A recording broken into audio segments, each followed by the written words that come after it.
So, for whichever reason why you're falling back in your studies, it doesn't really matter. Trust me, because this is the video I wish I would have watched in 2020 after the COVID period. So, short story, in 2020 after the COVID period, I went back to school and I knew almost like 20% of the content in my maths and my chemistry. And at this time, I was in my final year of my high school. And 20%, when we put it in concrete example, it means like I knew only 1 out of 5. And so how this really happened was because when I went back home or for the COVID, quarantine type of thing, I just started watching YouTube videos and trying to really revive my biology because I thought I knew the chemistry and maths. And the reason why I thought I knew was because I was one of the best guys, hashtag flex, the year before. The first thing you want to be doing is make sure you do not really compare yourself with other people, because the mistake that I did after the COVID period was that I focused most of my energy in comparing myself with other people. And by virtue of comparing yourself with other people is that you sort of take it as a competition, but then you're not competing for anything. Like here, you're just trying to help yourself to get away from this slum that you're in at the moment. But then if you start comparing yourself with other people, this will really stop you from getting help from them, because you'll be having this sort of ego preventing you to go and get help. So if there is anything you can take from this video, make sure you do not compare yourself with all these other people. Take them as your friends, be free, don't be so serious, because that is also another problem. And the other thing is that make sure you know how much you're falling behind. So by sort of knowing how much you're falling behind, this will really give you an overall picture of what you're really supposed to really take control of, rather than just doing things ambiguously without knowing how much you don't know.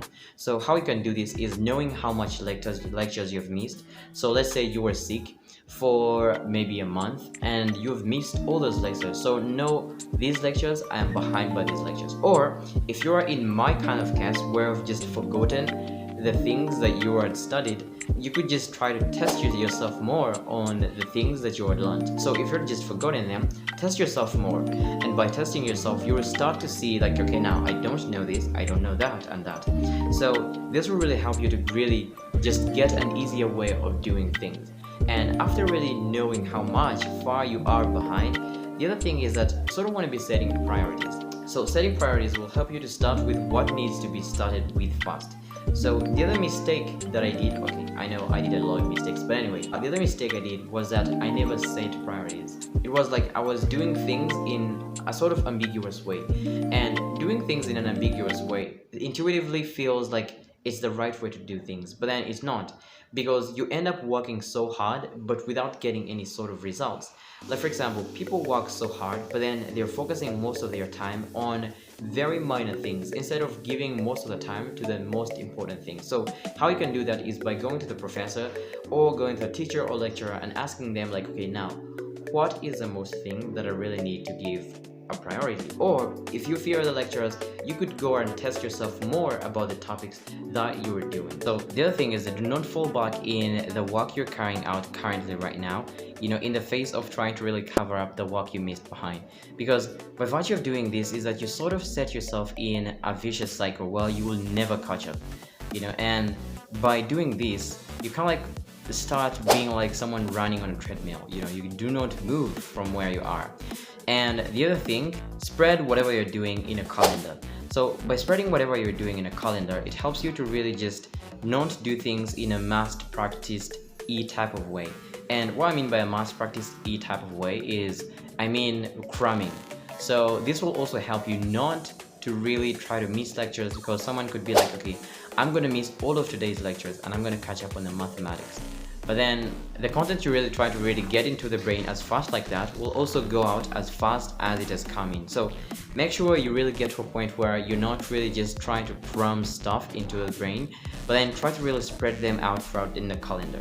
And the other thing is that try to really get people to help you, because when you're falling back behind, sometimes you kind of like get that ego, as we talked about it in the beginning. Like you compare yourself with other people, you feel like you don't want to be socializing, but then just feel free, try to ask for help, because these guys can really help you to catch up in the shortest way possible.